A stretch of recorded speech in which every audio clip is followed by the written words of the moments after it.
ये कहानी चंदनपुर गांव की है, जिसमें एक किसान रहता था। किसान का नाम रामू था। रामू बहुत ही ईमानदार और सबकी मदद करने वाला था। वह अपनी पत्नी और 2 बच्चों के साथ एक झोपड़ी में रहता था। उसकी पत्नी घर का काम करती और उसके दोनों बच्चे स्कूल जाते थे। मीना, मैं खेत पर जा रहा हूँ, बच्चों को खाना खिलाकर स्कूल भेज देना। इतना बोलकर वह किसान अपने खेत पर काम करने चला गया। रामू का रोजाना का यही काम था। वह सुबह उठता था और अपने खेत पर काम करने चला जाता था। किसान बहुत ही परेशान था। ठीक से पैसे ना होने के कारण वह बाहर से पानी नहीं ले सकता था और बारिश का इंतजार करता था, और इसी कारण वह अकेला ही खेत पर काम करता था। किसान अपने खेत पर जाता है और काम में लग जाता है। उसको काम करते करते शाम हो आई। किसान अपना काम पूरा कर कर अपने घर की ओर निकल जाता है। वह जैसे ही घर पहुंचता, उसके बच्चे उसके पास आ जाते। पापा, आज स्कूल में एक प्रतियोगिता थी जिसमें अमन पहले नंबर पर आया और मास्टर जी ने उसको इनाम भी दिया। आज हमने स्कूल में बहुत मजे किए। सुनो, आज जब मैं बच्चों को स्कूल से लेने गई थी, उनके मास्टर जी ने मुझे बुलाया और बच्चों की फीस के बारे में बोल रहे थे। वह बोल रहे थे स्कूल की फीस लेट हो जाती है। अगर ऐसा ही चलता रहा तो परीक्षा में बच्चों को बैठने नहीं देंगे और स्कूल से उन्हें निकाल देंगे। यह सुनकर किसान चिंतित हो गया। किसान नहीं चाहता था उसके बच्चे स्कूल से निकले, क्योंकि उसके बच्चे स्कूल में बहुत खुश थे। लेकिन समस्या यह थी, बारिश ना होने के कारण फसल बहुत कम थी। इसी बात को सोचते हुए किसान सो गया। अगले दिन रोजाना की तरह रामू अपने खेत के लिए निकल गया। वह जा ही रहा था, अचानक उसकी नजर एक अनोखे पेड़ पर पड़ती है। उसका रंग गहरा नीला था और वह अभी बहुत छोटा था। उसको वो पेड़ बहुत पसंद आया, क्योंकि बारिश ना होने के कारण जंगल की जमीन बहुत सूखी हुई थी। इसी कारण रामू अपने पीने के पानी को उसमें डाल देता है। इतना करना था, वह पेड़ अचानक से बड़ा होने लगा और देखते ही देखते वह बड़ा हो गया। रामू यह सब देखकर डर गया था। तभी पेड़ बोलता है,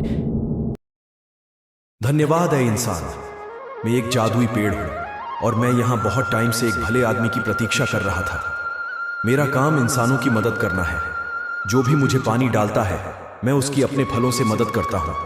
आज से जो भी फल तुम मुझे मांगोगे वह तुम्हें मिल जाएगा, और तुम जितना फल चाहो मुझसे ले सकते हो। यह सुनकर किसान बहुत खुश हुआ और सोचने लगा, अब उसकी सारी समस्या दूर हो जाएगी।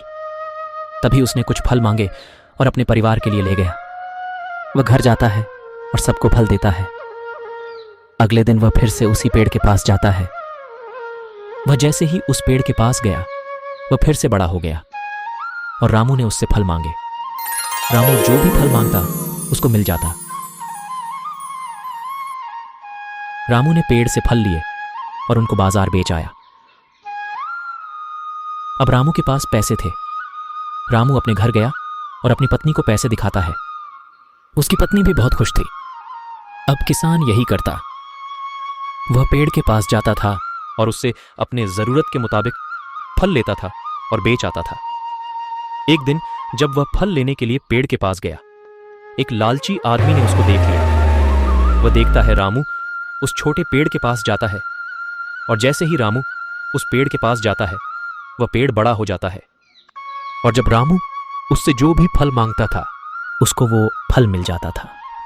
वो लालची आदमी यह सब देख रहा था, और जैसे ही रामू वहां से जाता है, उसके कुछ देर बाद वह लालची आदमी वहां पहुंच जाता है। वह उस पेड़ के पास खड़ा होता है, लेकिन वह देखता है इस बार वो पेड़ बड़ा नहीं हुआ। उस लालची आदमी को पता नहीं था वो पेड़ कैसे बड़ा होता है।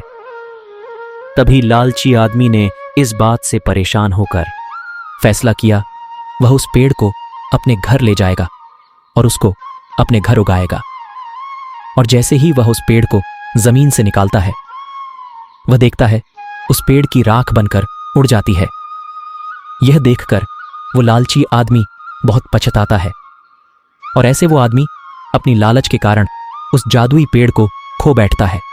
तभी बारिश होने लगती है। किसान बहुत खुश था। अब उसकी फसल फिर से हरी भरी हो सकती थी और उसको अब उस जादुई पेड़ से फल लेने की जरूरत नहीं होगी। इस कहानी से हमें यह सीख मिलती है कि हमें लालच नहीं करनी चाहिए और हमेशा अपने मेहनत से कमाकर खाना चाहिए। किसान को जब तक पेड़ की जरूरत थी उसने उस पेड़ से फल लिए और बारिश होते ही उसने अपने खेत में काम किया और उस पेड़ की ओर न गया। लेकिन वह लालची आदमी सब कुछ होते हुए भी उस पेड़ की लालच में आ गया और उसी लालच के कारण वह उस पेड़ को खो बैठा।